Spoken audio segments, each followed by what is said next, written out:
Добрый день. У меня гости. Что-то я припозднилась, да, все-таки меня додергали все-таки.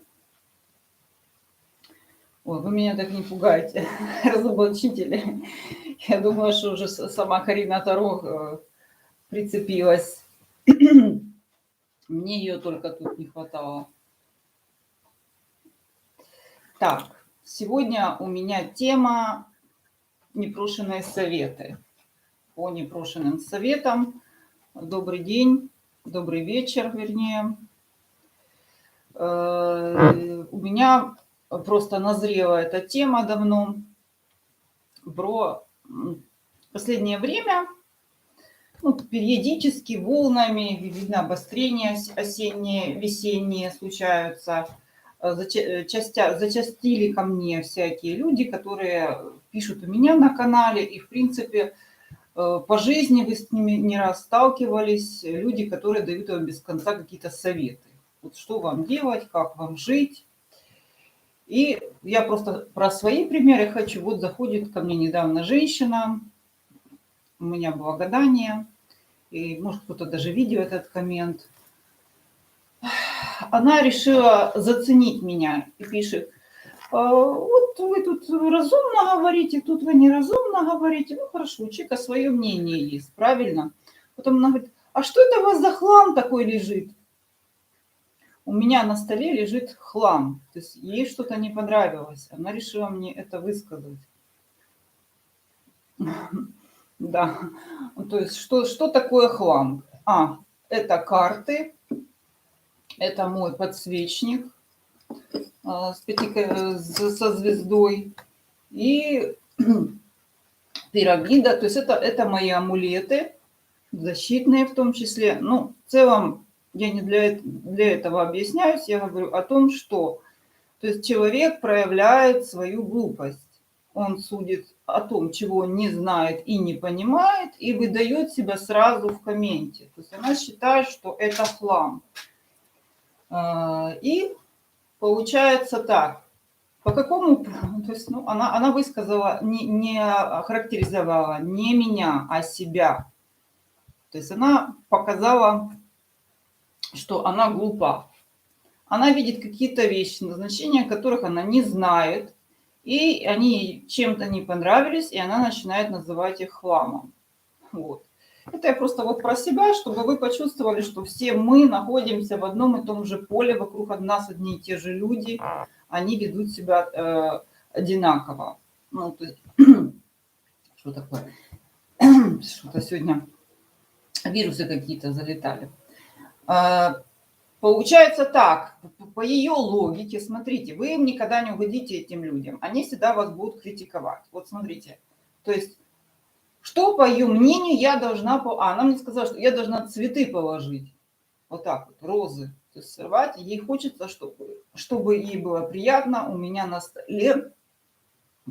Во время эфира там шли розы. Ну, я, кстати, знаю, где эти розы на видео, не буду говорить. То есть что мешает человеку пойти на канал, где лежат розы? Что нету какой-то ведьмы, которая выложила эти розы? Ну иди туда и смотри что ты там хотела послушать. Слушай, я же тебя не держу у себя на канале. И потом, допустим, она не увидела роз, считает, что увидела хлам. Подождите, а что я должна класть на стол? Пачки денег, бриллианты. Может быть, я должна документы на недвижимость какую-то, то есть какие-то ценные вещи, по ее мнению, я должна выкладывать, предметы роскоши, не знаю, какие-то сумки Прада, что ведьма должна выкладывать вот человек, она решила дать мне свой бесплатный, очень ценный совет. Вот поэтому я просто хочу вас научить отношению к этим людям, что они везде есть, они всегда будут на вас наезжать и вот такие какие-то типа умные советы вам давать. То есть я уже сколько лет на Ютубе, сколько я лет в работе. Если мне понадобится какой-то филиал, я не знаю, Versace, я вдруг решу открыть, может быть, я действительно буду такой видеоряд какой-то опускать, где у меня будут золоченые какие-то кошельки, может быть, какие-то дорогостоящие аксессуары какие-то, часы, может быть, действительно захочу продемонстрировать. Есть такие каналы. Что мешает девушке этой пойти на канал, где тусовки богатые? Вот, пожалуйста, смотри, там не хлам лежит. По ее мнению, это хлам. Понятно, что хлам. Это все равно, что зайти в кабинет хирургу и сказать: а что это у вас за железячки лежат? Вы что, этим оперируете людей? Или там какие-то капельницы? Это тоже, по сути, что такое капельница? Ну, какая-то пластиковая трубка. Ну, что такое шприцы? Да, это какие-то дешевые, по сути, предметы, там, уколы, да, что тут. Вот, и это люди, о чем они говорят? Они говорят не обо мне, они говорят о себе. То есть, что она, кто она такая?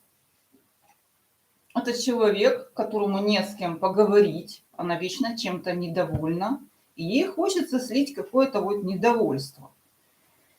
Это посторонние люди, их ничто не держит. То есть у меня на канале любой человек может зайти, потому что и это вот желчь свою, там что там, какашку какую-то слить на меня. Я к этому отношусь спокойно, я к этому привыкла. Хотя, как кто-то нам сказал, что глупость человеческая бесконечная, то есть вселенная бесконечная, и глупость человеческая тоже. И человек не понимает одно, что когда он задает вот эти вот вопросы, или бестактные вопросы, или начинает кого-то что-то учить жить, он характеризует самого себя, не меня, не мой канал, не мой хлам, как она выразилась, только себя. Ну вот, я клиент.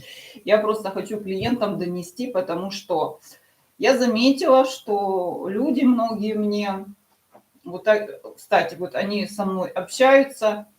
У меня есть люди, которые переходят от других, ну, как бы сказать, мастеров, что ли, не знаю, от других колдушек. И начинает, мне еще есть категория, которая мне начинает рассказывать, как там было, что там было, кто-то мне жалуется, а вот она сказала мне то, а в интернете я прочла то. С какой целью вы мне рассказываете, ну, что вы там... В интернете полно всякого мусора. Я понимаю, что я не могу весь мусор в интернете разгребать. Вот где-то в интернете что-то написали там, что фотографии нельзя делать чистки, оказывается, у нас. Вот как. Оказывается, фотографии не годятся. Оказывается, не знаю. Чистки надо делать, не знаю, наложением рук, что там, что, как они. Вот. И тут это люди мне постоянно повторяют какую-то ересь и начинают мне это... Причем вот мне интересно, что человек в своей жизни, она себя хотя бы почистила вот раз в жизни. Если вот у нее уже прямой доступ к самой себе.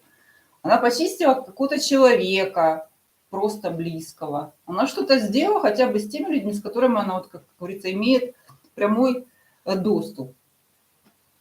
Не, ну, эти люди, они очень активные. Эти люди, они очень навязчивые. И еще хочу провести параллель, но это уже, наверное, из области советы по жизни. Эти люди могут жить прямо рядом с вами. Это может быть соседи по какой-то квартире. Сейчас, кстати, я удивилась. Оказывается, мне рассказывают: вот 21 век на дворе, а вы какая-то колдунья. В 21 веке люди живут в коммунальных квартирах. Все. Что, о чем дальше разговаривать? В коммунальных квартирах люди живут до сих пор. И вот эти люди, которые они пытаются непосредственной близости, да, они знают только вот, что есть кто-то близкий, и надо пойти и на него накидать чего? Своего говна. Если он это не сделает, он не успокоится. Ну, то есть с этой целью улазят по моим каналам эти люди. Вот они мне начинают что-то там, сказал Христос, он то, причем они сами не знают ничего. Скоро придет какой-то там дьявол на землю. Да, дьявол уже пришел давным-давно, еще когда он Еве подсунул это яблоко, и еще тогда он был послан, низвергнут на землю, и прекрасно тут многие лета, уже давным-давно. А они мне только рассказывают, что вот он скоро спустится, оказывается. То есть полная неграмотность. И вот эти люди как раз неграмотные, необразованные, невоспитанные, они чаще всего любят нести вот эту ересь окружающим. То есть что ими движет? Сейчас скажу. Движет, им надо кого-то кушать. Почему? У них в окружении нет людей, с которыми бы они могли обменяться энергиями, обменяться информацией. Они такие же тупые, как и они сами. И они начинают искать кого-то, но они думают, что если я на Ютубе, значит я такой вот кусок колбасы, который можно прийти и откусить. Но им так кажется, что это будет очень сытно и очень приятно. Вот, это глупость уже человеческая. Все люди, которые пытаются вставить свои 5 копеек, глупы. Если я начну ходить по каналу всех там, допустим, ведьм, критиковать их работу, какую-то безумную глупость, их много интересных, конечно, то есть много самобытных, а много откровенной глупости. Понимаете, вот если я сяду и начну под каждым видео писать, что вот тут вы не правы, вот тут, у меня уйдет на это жизнь. Я, честно говоря, даже не знаю вообще, чем они там занимаются, по большому. Иногда просто мне приносят это клиенты. У меня с той целью, что мне очень много труда состоит этим людям объяснять, как все обстоит в реалии, на практике. Писать можно все, что угодно, говорить можно все, что угодно. Когда ты начинаешь делать это совершенно все другое. Еще усложняется тот факт, что это индивидуальность у каждого человека такая вот разная, мы такие разные, породы наши разные, что у каждого человека еще более какой-то уникальный случай, еще более сложная какая-то отклик на любую работу.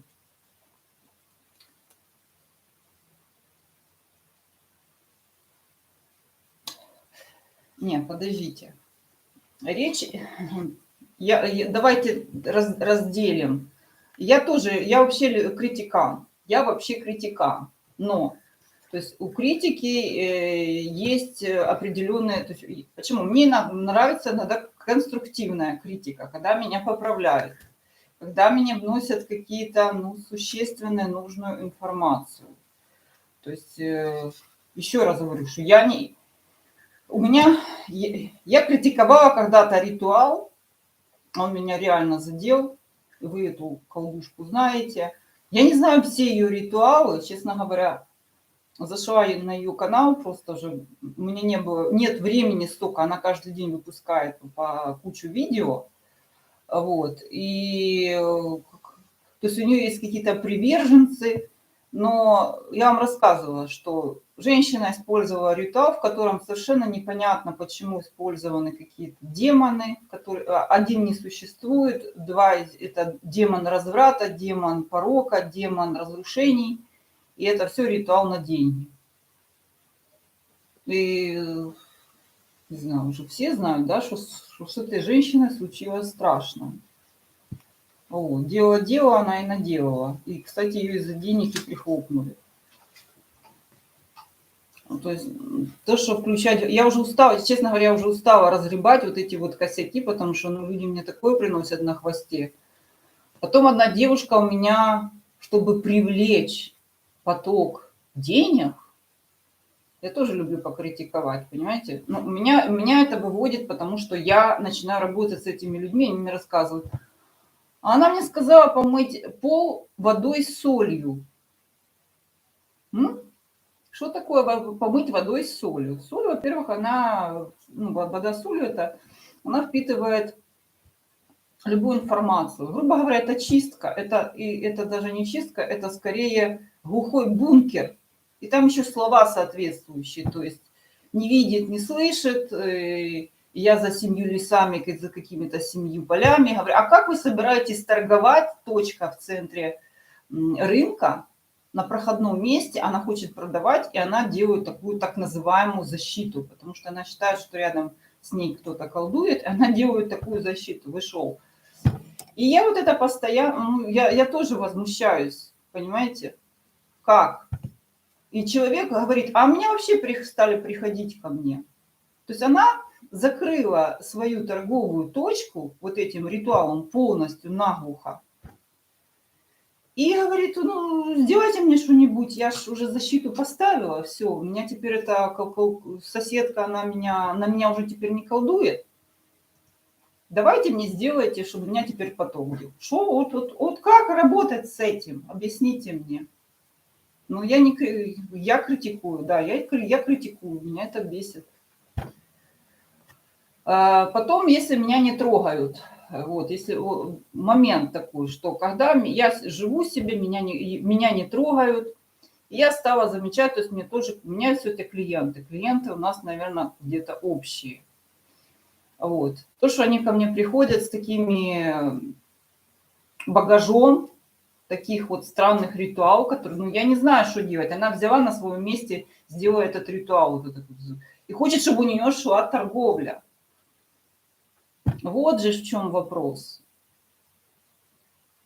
Это хорошо, да, если ты деньги, допустим, хочешь спрятать какой-то, хочешь, чтобы тебя там полиция не нашла, чтобы тебя там воры не нашли. Отличный ритуал. Ну, как на торговом месте такое делать? Вот. Другой момент. Я вот живу себе, как бы никого не трогаю. Тут я начинаю замечать, что вот я выпустила какое-то видео, раз захожу, а там полностью повторяют, ну, практически меня от слова до слова. Ну, где-то приятно, да, классно. Меня прям одна тетя смотрит, и она повторяет за мной слово в слово. Не хочу вообще с ними как бы вступать в какие-то перипетии. Вот. Потом другое какое-то мне человек рассказывает, что она там что-то, какая-то тетя на вас сказала. Я удивилась, думаю, что этой тете до меня? У нее там, не знаю, ахулиард подписчиков, то есть там, ну, как бы я с ней там рядом не стояла, допустим. И что этот человек что-то на меня говорит, я не пойму, какое-то что-то, что я ее какую-то красную скатерть ее повторяю. У меня была раньше красная скатерть. Слушайте, на красных скатертях гадает пол интернета. Я вообще удивляюсь этому всему.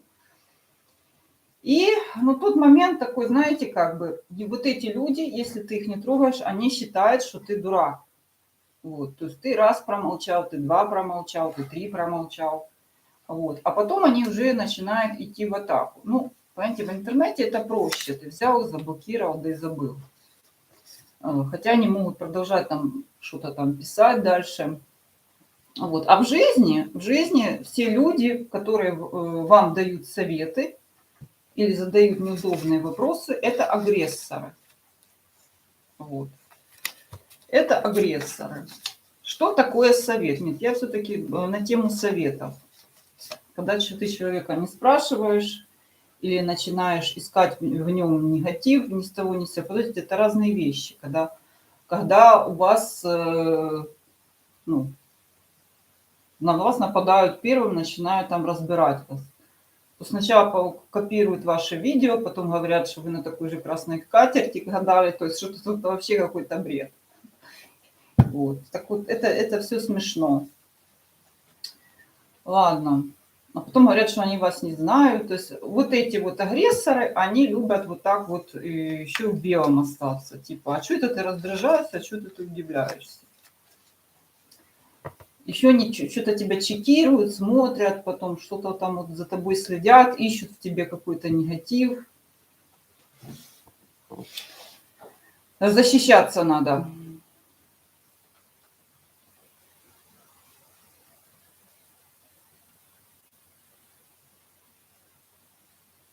Ну, я в мысли критика, понимаете, как есть люди, которые дают непрошенные советы. Эти люди, кстати, также склонны критиковать вас. Вот она зашла на мой канал, вот это какая-то тетя левая, и говорит, почему это у вас не цветы лежат, а я хочу, чтобы там лежали цветы. Вот что это за хлам, да, положите мне там бриллианты, я не знаю, что, какую-то яйцо Фаберже ей положит, что она вообще от меня хочет. Вот, и такие люди по жизни, они что? Это бытовые вампиры. Если их много на работе, я к клиентам больше обращаюсь. Если эти люди дома, всегда обращайте внимание, кто вас критикует. И нет, есть позитивные советы. Позитивные советы дают кто? Специалисты за деньги. Если человек вам лезет с каким-то советом, ну, есть вариант, что он хочет донести до вас что-то хорошее. Это один из миллионов. Это всегда есть такой вариант, но большинство, они хотят донести их образ жизни. Вот так как они живут, так как они мыслят, они хотят это передать вам. С какой целью? Значит, какая-то там, как мне часто говорят, там какая-то суперуспешная леди, у которой там не знаю, машина, квартира, дача, Мальдивы. Обязательно есть какая-то там алкашка, которая там родилась в 17 лет, одноклассница, которая нарожала 4 детей там, от разных мужей с 16 лет, и она обязательно задает вопрос, а что это ты вообще не рожаешь вот это до сих пор? Ты рожай вообще. Вот. То есть что она транслирует человеку, да, то есть она хочет так, чтобы она жила так, как она. Вот. То есть все это фигня там, что ты делаешь. Я вот родила 4, я возвысилась, вот, а ты нет. Кто-то там кого-то родил. То есть вот это считается, что это мерило какое-то. И причем, когда не просят, что ей делать, рожать, не рожать, надо, не надо. Сейчас вообще движение child free, есть женщины, которые сознательно семьи целые, и муж и жена не хотят детей. Но это их право. Не надо им ничего советовать. Пусть они живут своей жизнью. Дальше. Подружка какая-то, которая там имеет негативный опыт с мужчинами, она вам говорит: ой, все козлы. Это вообще распространенная история. И тот козел, и с этим ты не живи. Вот он тебе что-то не то написал.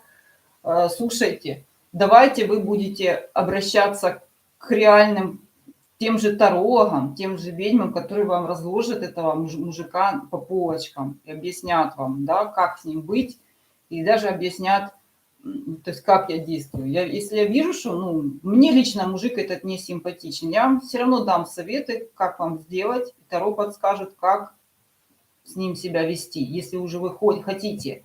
И это ваш путь, вы имеете право пройти через ваши ошибки, и только когда вы их осознаете с этим очередным мужиком, тогда вы сможете управлять этой ситуацией, это ваш опыт. Это как я не могу своими ногами пройти ваш путь. Я буду вас вести по нему, но идти вы будете сами. И эти мои советы, да, они стоят денег. Я их просто так не раздаю. Ну, кроме тех, кто мне дает эти советы. То есть это если обмен. Ты мне, я тебе. Если они мне что-то советуют, естественно, у меня есть такие подруги, которые могут, да, как-то по-другому увидеть мою ситуацию или там ситуацию моих близких, это да. Человек, подруга, которой особенно опасайтесь людей несчастных, людей убогих, людей неудачников, потому что эта неудача, она что заразна. Вот, когда я была молодая и красивая, был такой фильм «Невезучие». Вот, помните, да? Наверное, никто не помнит. Вот. И что вообще бизнесмены и богатые люди, там, они все вот этой заразы боятся. Что как только ты начинаешь контактировать с вот таким вот человеком, и у тебя начинаются эти неприятности. Поэтому, и тем более, их советы слушать. Это вообще... Так, вопрос. Да. Пьер Ришаром. Ну, там, по-моему, были многочисленные, ремейки.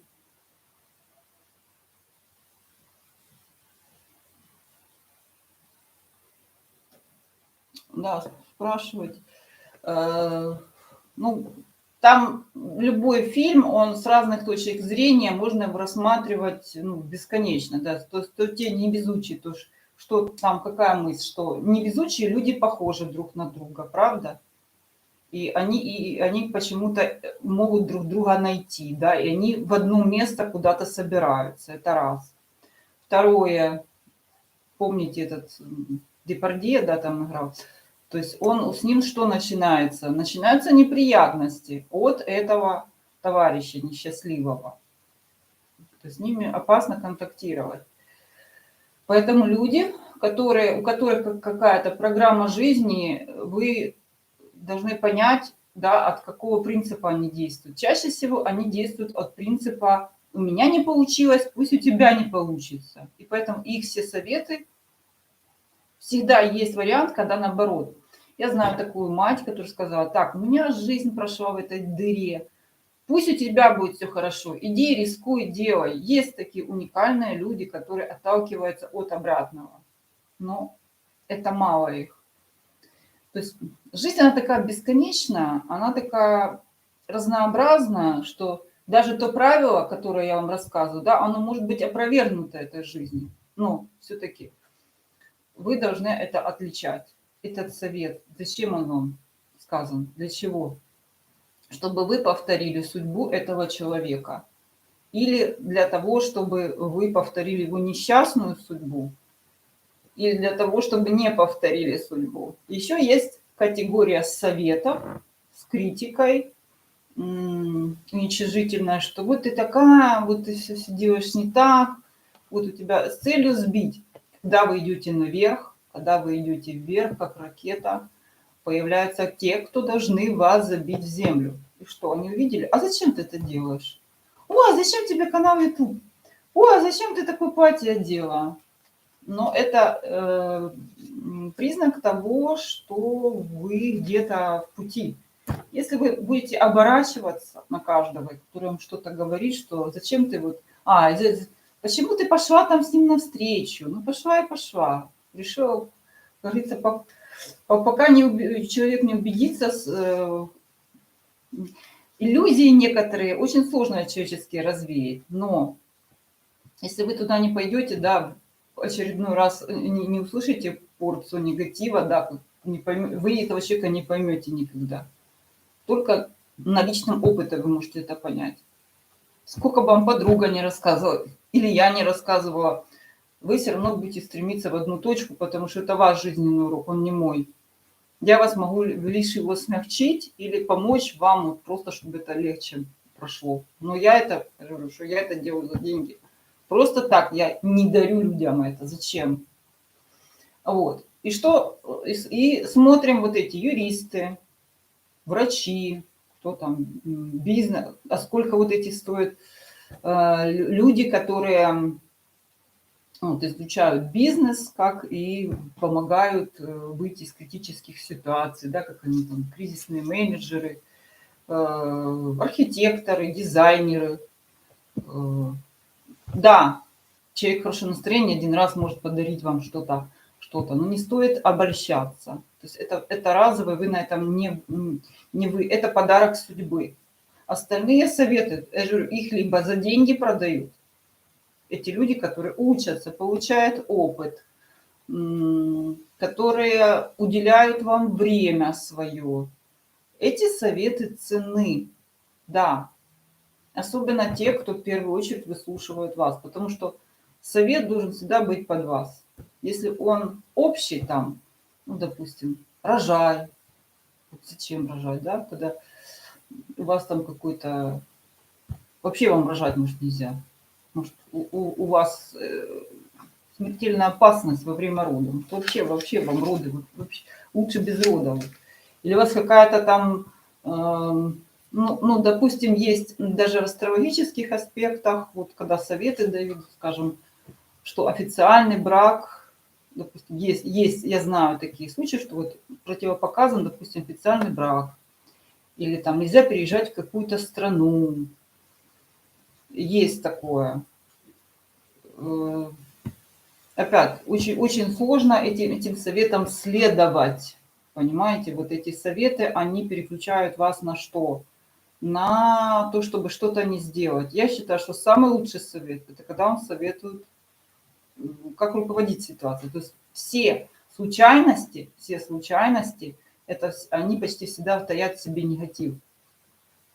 И самый лучший совет, когда вам дают рабочую схему, как взаимозависимость. Сделаешь то и получишь это. Пусть она будет не простая, а сложная. Ну, а этот человек, допустим, опробовал, увидел, как она работает, и предлагает ее вам. Или плюс-минус, и плюс он умеет прогнозировать, как она будет развиваться, эта ситуация. Вот эти советы бесценны. А остальные советы, какая-то тетя что-то мне сказала, там, не знаю, может, она сказывает, кто-то захочет завтра, чтобы, я не знаю, надула губы там, или, может быть, что я там, ставила грудь себе, или там, что там, танцевала на шесте, вот во время, что она, может, я петь должна, что она хочет от меня, непонятно. Это люди, они всегда будут вас уводить от вашего главного. Да как я хочу, я вообще могу лицо не показывать, я вообще могу ничего не показывать. Я вообще могу там одно видео в месяц выпускать, и это мое личное дело, или там ваше личное дело, там рожать, не рожать, подставляться под Васю, да, пусть он плохой. Но я считаю, что это личное дело каждого. Дальше. Так, что-то мешает видеть. Да, что-то приостановилось. Вы меня кто-то слышите, видите? Что-то случилось. Куда-то все пропали. Так. Итак, советы. Еще есть советы родительские. Смотрите. Самые лучшие советы, которые дают вам люди, которые вне эмоций. Родительские советы, казалось бы, они должны быть добрые и полезные, но родительские советы чаще всего они даются из перестраховки. Не ходи, не делай, чтобы оградить вас от опасности. Все плохие, ты слишком рискуешь. Поэтому родительские советы тут тоже как бы под вопросом. Родители хотят, чтобы вы сидели в бункере и с вами ничего не случилось.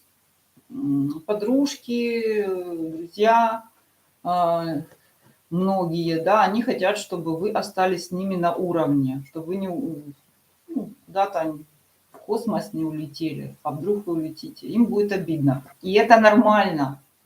Вы должны понять, что этот человек так устроен. Вот он такой. Просто потому, что он слабый. Спокойно к этому относитесь. Так, по поводу разбора. Вот. Что еще хотела сказать. Вот хочется мне совет вам дать, да, по поводу. Смотрите, есть ситуация, когда вам никуда не деться от агрессора. Вы его не трогаете. Вот, он вас трогает. Косвенно или прямо, или подразумевает.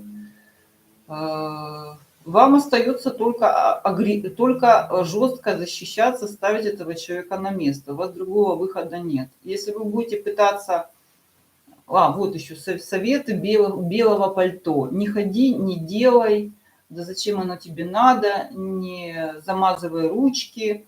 Дело в том, что если уже на вас напал агрессор, то вам не удастся уйти с белыми ручками. Вам остается сохранить только себя. Да, в этой ситуации надо думать о себе, о своем самоуважении и о том, чтобы поставить этого человека на место. Уйти, спрятаться, он вас будет искать в этой норке и добивать. Вы проиграете все, если вы будете этому человеку уступать. Я имею в виду психологическое. Если вы где-то на дороге встретили какого-то вооруженного бандита, и он вас, то лучше, конечно, от него убегать, если у вас нет встречного оружия. Вот. Это не касается физических столкновений, только психологических.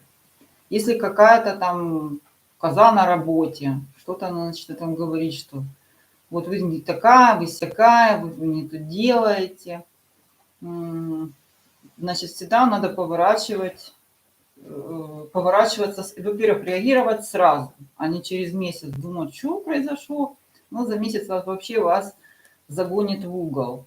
И объясняйте, а ты кто такая? Что тебе надо? Чего ты хотела? Где твои результаты? Что ты от меня хочешь? То есть вот ей надо задавать вот такие вот также агрессивные вопросы. Тебе нечем заняться. Ну, вот эти люди, которые там пишут, допустим, всякие там комменты, им просто не с кем поговорить. Они даже, вот он мне рассказывал, что там сказал Христос, вот он то сказал, вот он все сказал. То есть ему не с кем поговорить. То есть есть люди, как там, кстати, самая многочисленная религия, это вообще там мусульмане, да, ислам. Вот они просто, ну, вот если каждый мусульманин будет мне заходить и рассказывать, что там сказал их Магомед, да, вот что будет, вот что это такое, оно мне надо.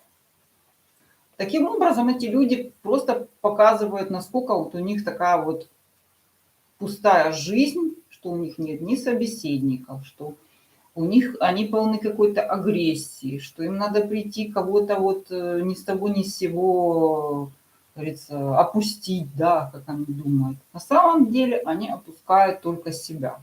Нет, ну критика вот этих всяких ставов, там, я честно говорю, я рада, что кто-то этим занялся. Правда. Потому что то, что я иногда смотрю, сколько появилось вот этих людей, которые что-то, какие-то руны вяжут, рассказывают, что там какие-то второстепенные руны, там что-то такие, что-то там такое придумывают, там чего и близко нет. Этот бардак, то есть это вполне логично, что на всякое вот это вот фейковую массу появляется человек, который начинает разоблачать. Но это будет всегда. И те, которые вот это вот сочиняют глупости всякие, да, и все равно кто-то будет их критиковать, и это нормально. Вот, хотя, ну, целяви, такая жизнь. То есть они всегда будут. Вот. Так что, как бы, ваша задача проявлять, не терять в этом всем себя и свое направление. То есть заниматься тем, чем вы занимались. И идти прямо. Я говорю, что мне реально мешают, вот постоянно я сталкиваюсь с тем, что его обслуживала какая-то баба, эта баба сказала, что, ой, последний случай, кроме вот этого вот ритуала, за который я там обращался, к 3 каким-то демонам совершенно из разных эгрегоров и один придуманный. У меня еще много таких, кто она солью полы помыла, да, это она считает, что сейчас к ней пойдет, все, пойдут покупатели толпами. И еще мне было недавно, что же он сказал, что надо, что нельзя привороты, что приворот должен быть один. Да что вы говорите, что ритуал должен... То есть людям внушают, что ритуал, если у вас какая-то цель, что он должен быть только один, вот ты сделал этот ритуал и должен все, год ждать, он подействовал или нет. Какая-то вообще чушь. А люди вообще пробовали в своей жизни делать один... Не, может быть такое, что один ритуал заработал, хороший ритуал, если вы его с толком, с расстановкой сделали, вас там силы услышали, у вас наработки, все хорошо. Ну, чаще всего так не бывает. Я вообще себе чистки, допустим, не ставлю одну. Всегда у меня несколько их. А как? И вот человек мне вот это транслирует, что как это вот все... Или какие-то упрощения, что вот как же она мне рассказывала, что какая-то тетка дала каких-то 5 копеек, из жизни ее какой-то подруги изменилась. Рассказываю. Значит, девушка закончила институт и не могла устроиться на работу. И дали ей эту монетку. Как я рассказываю, как ее жизнь изменилась. Она вышла на сайт видеопроституции, или как это называется. Забыла. Вот. Как эти сайты называются? Где бабы там что-то хлопают глазами, там что-то показывают. Каждая там, по-моему, минуту что-то $1 это стоит. Вот так изменилась ее жизнь.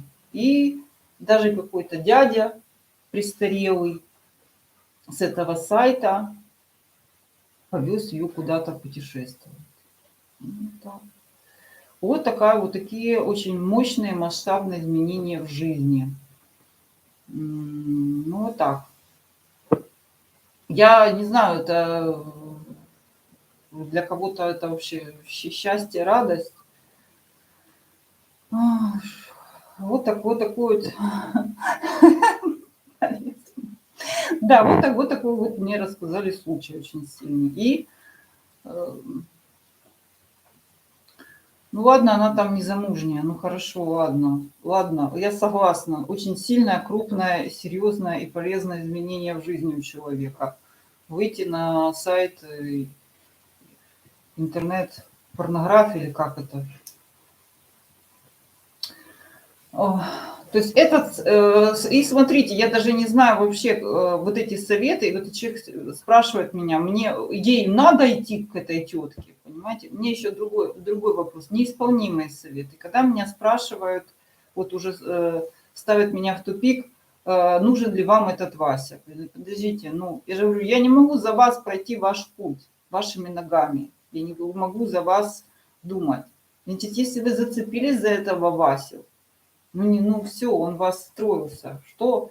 Я могу сказать, что он вам не нужен, но я-то знаю, я жизнь уже прожила, знаю, что вы все равно будете мусолить этот вопрос, он все равно у вас будет болеть, это какая-то болячка на теле, вот оно вам вас болит, крутит, мутит. И любой вопрос, этот может не только Вася быть, это могут быть деньги, это могут быть болезни. Ну, болезни это вообще отдельная тема. Она к вам прицепилась, все, вы от нее никуда не денетесь. Ее надо решать, а не говорить, ой, скажите мне, что мне этот Вася не нужен. Ну и что дальше? Ну и что дальше? Вы посидите, да, и все равно пойдете дальше куда-то. Где вам скажут, что нет, давай что-то делать с Васей, да, правильно. Просто затягивайте вопрос, особенно когда у вас начинают там лопаться трубы, валиться стены, такое есть. Вот, и вы говорите, ой, это что-то происходит, но я подожду. Ждите, ждите. Ждите, может ничего не... Это все. Еще мне нравятся вот эти советы, особенно... еще энтузиасты у меня в последнее время, которые мне рассказывают, что 21 век на дворе. Да какая разница? 21, 42, 703. Люди, какие они были, такие они остались. Что от того, что у нас 21 век на дворе? Что случилось вообще? У нас люди перестали изменять. У нас там люди, нет бедных, да, нет рабов. Что у нас еще там? Люди знают, как происходят болезни, как их лечить. Я уже говорила. Они думают, что если пришел 21 век, то все на свете решилось. Да?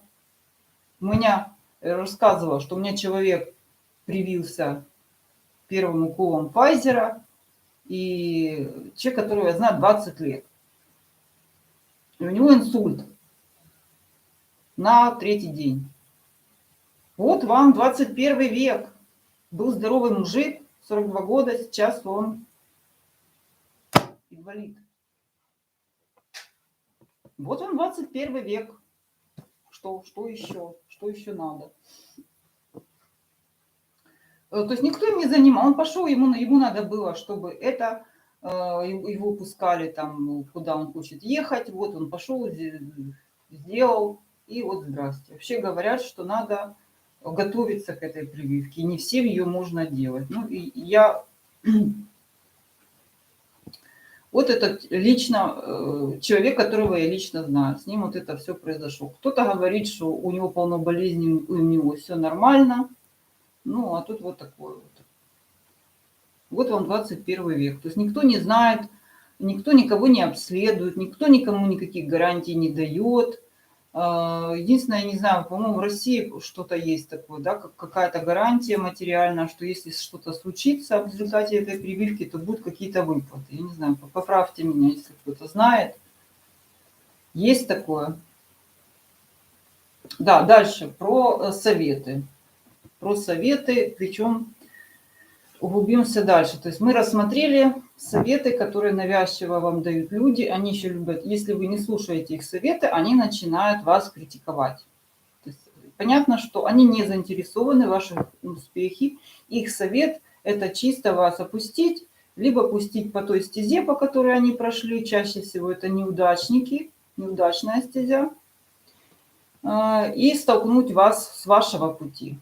А они еще любят говорить, что вот у вас все будет все плохо, вот у вас все нарушится, если ты не будешь выполнять. Вот, если ты не уколешься, там, не привьешься, ты все пойдешь, умрешь, вот, а так ты не умрешь.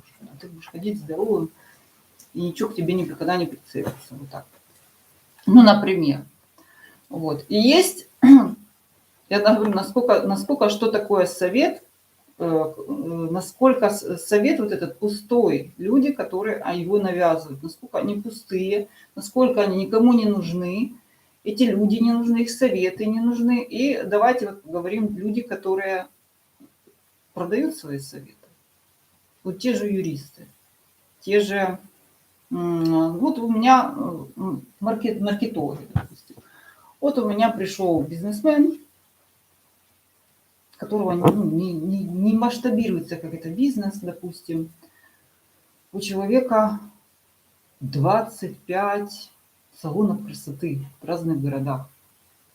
И он пошел к какому-то там маркетологу, который за большие деньги, в общем, там, я не знаю, сколько он ему за эту консультацию заплатил, но сам факт, что он дал, как он уговорил его дать какую-то рекламу за $2000, это для начала он сказал так.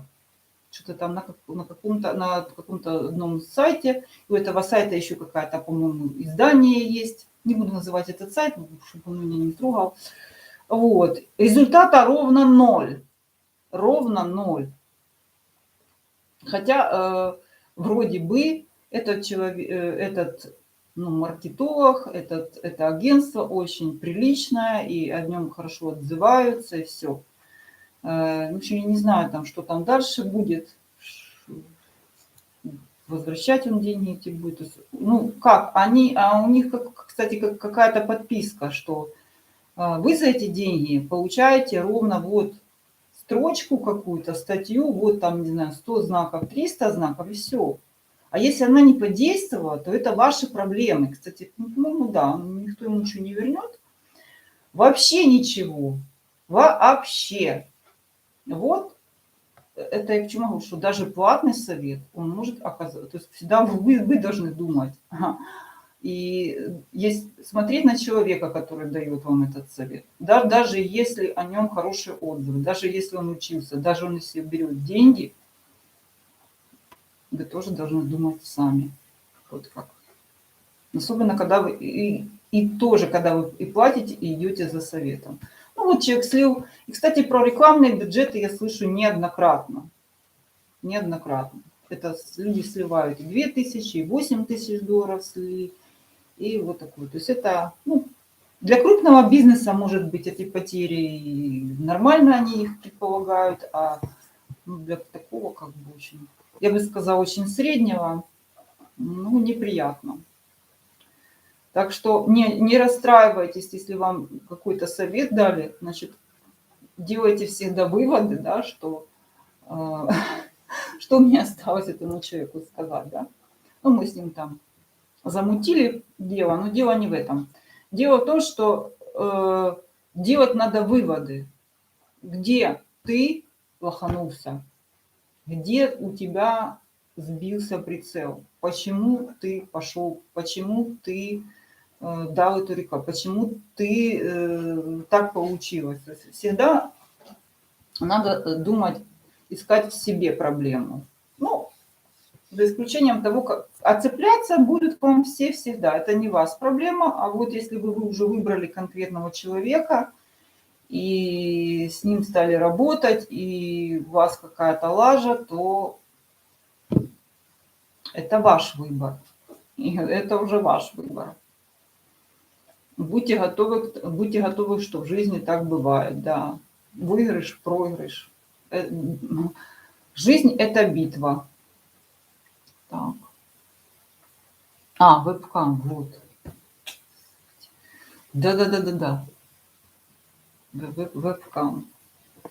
Ну, вот так говорится, и хорошо, и недорого. Да, да, девушка пошла на вебкам-модель. И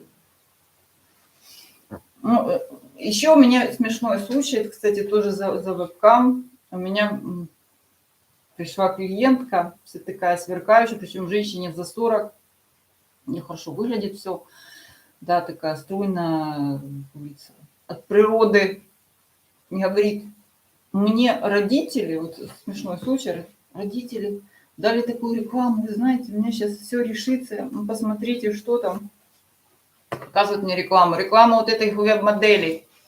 Ну, они-то не говорят, что там надо делать. Они говорят так, вы будете только общаться, вам ничего не надо делать, вы должны просто улыбаться. Ну, просто какой-то рай на земле. Зарплата от 4 тысяч долларов. И она такая вся сияет, все, сейчас я решу все свои проблемы. Это мне папа посоветовал. То есть человек, который вообще в интернете, ну как бы, который в интернете научился читать 4 строчки год назад, да, и 2 кнопки нажимать. Он увидел вот эту рекламу, повелся и своей дочке 45-летней говорит, ну все, сейчас ты все решишь. Но я же сразу поняла, что это реклама вебкама. Да, здравствуйте. То есть, вот такой вот совет иногда бывает. То есть человек сам настолько сырой, далекий, наивный, и он дает еще дочке советы, что все, иди, ты просто будешь сидеть перед экраном, тебе надо просто будет выходить в скайп, и ты будешь зарабатывать 4000 долларов. Вот такой вот совет папа дал. Ну, папа, ну, человек, рожденный в какие там 40-е, человек, который далек вообще, он не знает, что такое вообще бывает, наверное, ну, что есть какой-то вебкам. И он дает вот эта дочка, она сидит, сияет. И там, понимаете как, они так хитро составляют эти объявления, что вот просто аж странно. Да, и, кстати, еще один момент по поводу совета. Если вам говорят, что что-то будет очень легко, просто, сладко, жирно и наваристо, и сразу это тоже обман. Типа, вот пойди, как мне советы давали, да, там, что просто попей. Вот недавно, кстати, заболела, допустим, соседка, ребенок раком. Ты просто попей корень одуванчика, оказывается. Вот какой совет ей дают. Кстати, вот в самых отчаянных случаях куча дураков, которые просто, они как издеваются над людьми. Какой одуванчик? Я сама занимаюсь фитотерапией. Знаю, что такое корень одуванчика и для чего он нужен. Но никогда корень одуванчика не спасал от рака крови. Ну нет этого даже в фитотерапии нет. Да, корень одуванчика, он, конечно, влияет на обмен веществ, он хорош для там соли погонять, печень. Но какое отношение он имеет к раку, ну, очень смешное. Просто. И вот находятся люди, которые сами ничего не соображают и дают вот эти вот советы людям в таких серьезных ситуациях. Как это можно? Как? Лечить рак корнем одуванчика? Да сейчас. Они вообще понимают, что они говорят.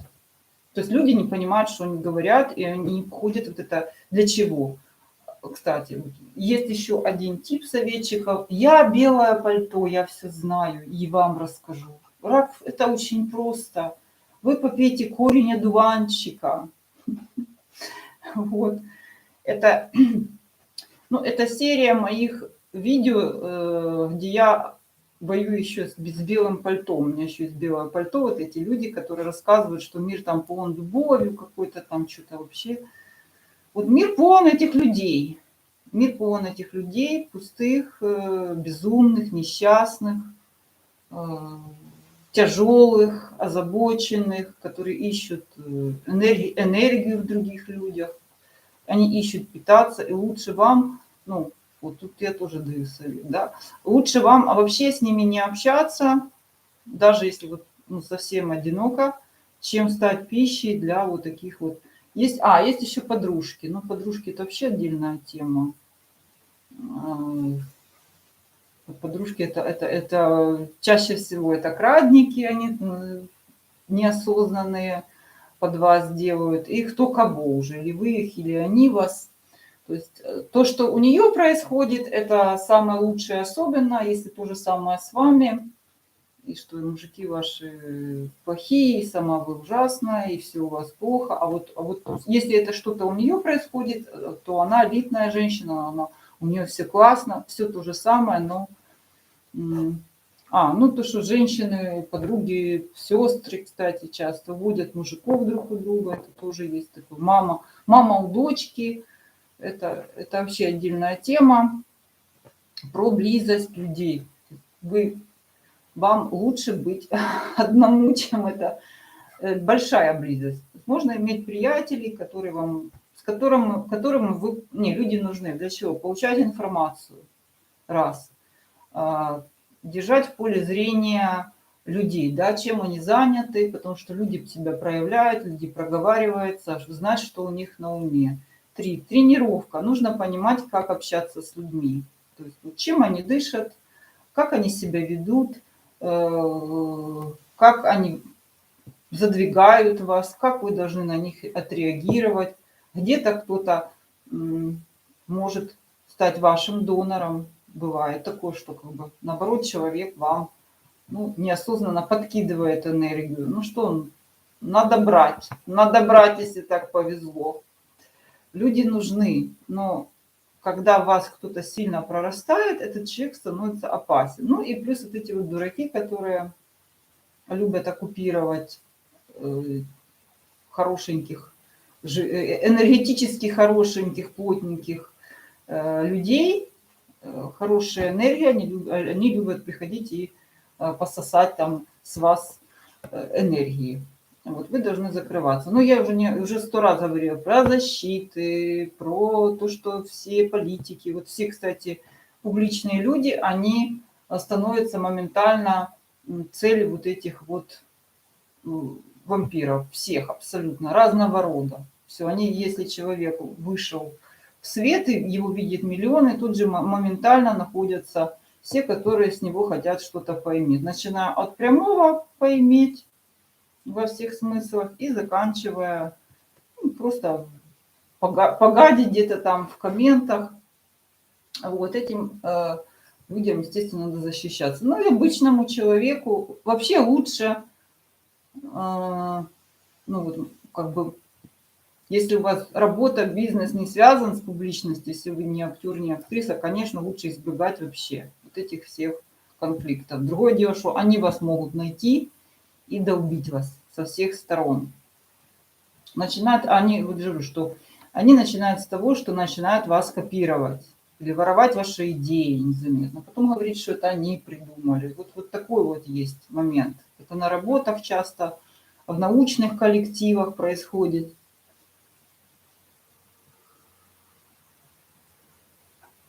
Вебкам, да. Вебкам, я вообще смеялась с этого всего, с этого вебкама, там, такую чушь. Я говорю, что просто сидеть, и вам за минуту будут платить там $100, да сейчас. Мне это вебкамщицы рассказывают, что это такое. Это такой ад, это ты там привязан с утра до ночи к какому-то графику, и надо все время сидеть вживую, и они там пускают записи, их за это штрафуют. Потом, когда они выводят деньги, еще их штрафуют за что-то там без конца. То есть эти деньги где-то там на каком-то сайте держатся, и кроме того у них еще паспортные данные берут в какой-то сайт. Еще этот сайт может потом рано или поздно вывалиться, не знаю, там где-то показать во всей красе, в общем, данные. Тут уже, как говорится, такое дело. Да, вот это вот девушка рассказывает, что со своей колокольни, что это очень хорошая и сильная перемена в жизни. Не знаю, я допустим, 100 раз бы подумала, к такой бабе идти или нет. Нужна такая перемена кому-то. Может, кому-то не нужна, я не знаю.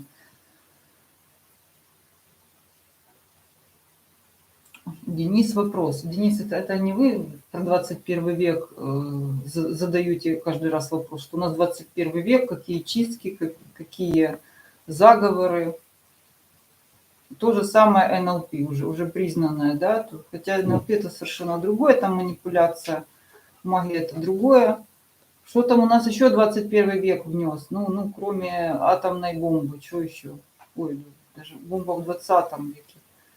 Что? Ладно, я вам вижу, что тогда заканчиваем. В общем, я сказала, что хотела по поводу советчиков, по поводу их намерений, остерегаться их, пропускать. Самое сложное в жизни – это думать своей головой. Это самое сложное. И если вы не думаете своей головой, найдутся те, кто будут давать вам разные советы.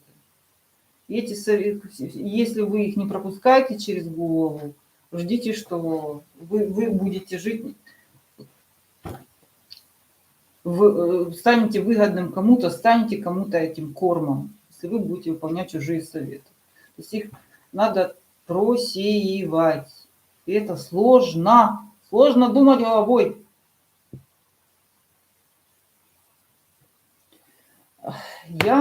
Вот тут вы затронули тему магической тайны. Заметьте, я очень редко рассказываю истории, и обычно эти истории имеют большой срок. Почему?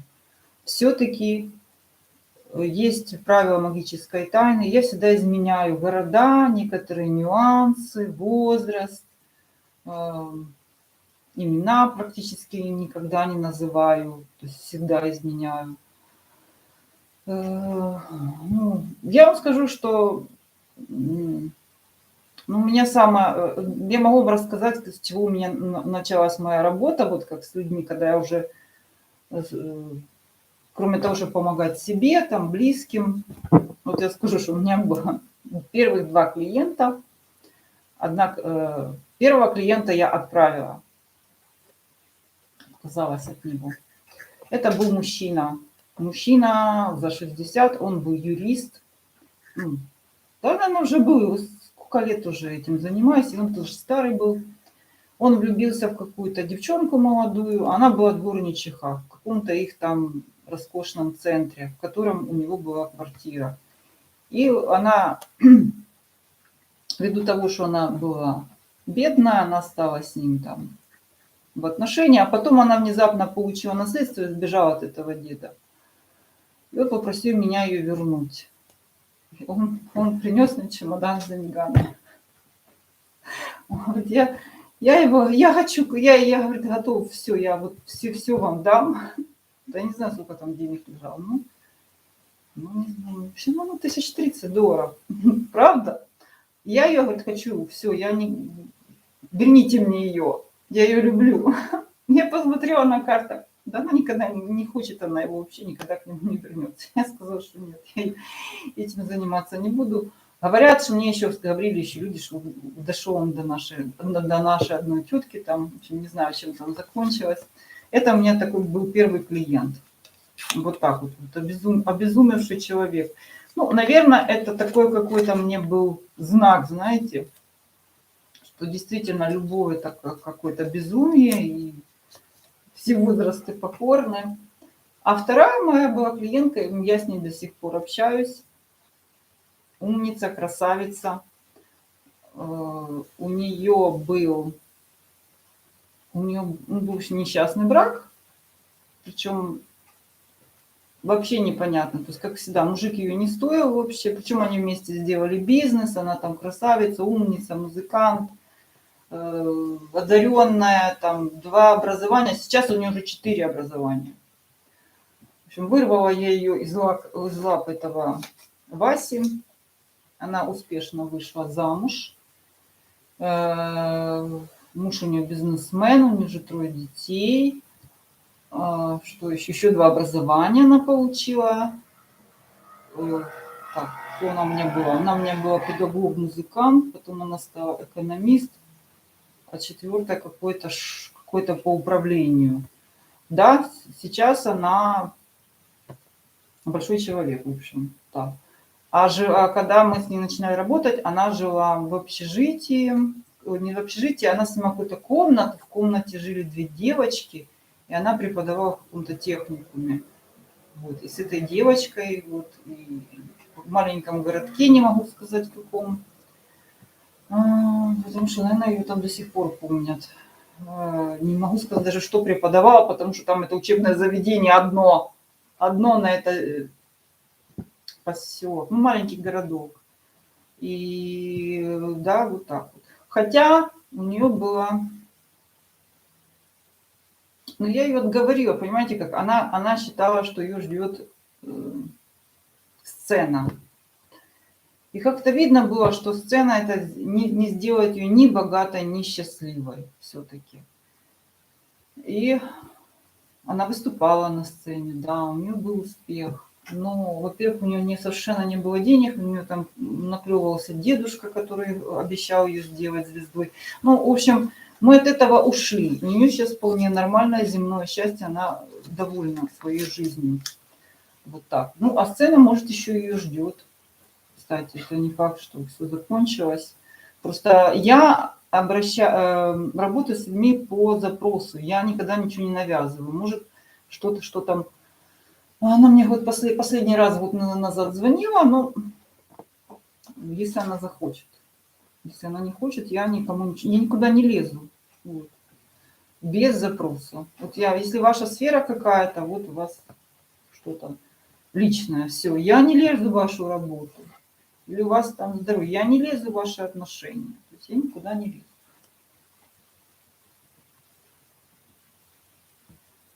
Ну, тут знаете как, по поводу врачей, они все себя обезопасят, то есть там ты подписываешь. По поводу рекламы, все. Вот они тебя обеспечили рекламное место, ты его оплатила, оно вот столько стоит. А то, что у тебя нет никакого от этого прибыли или эффекта, это не их проблема.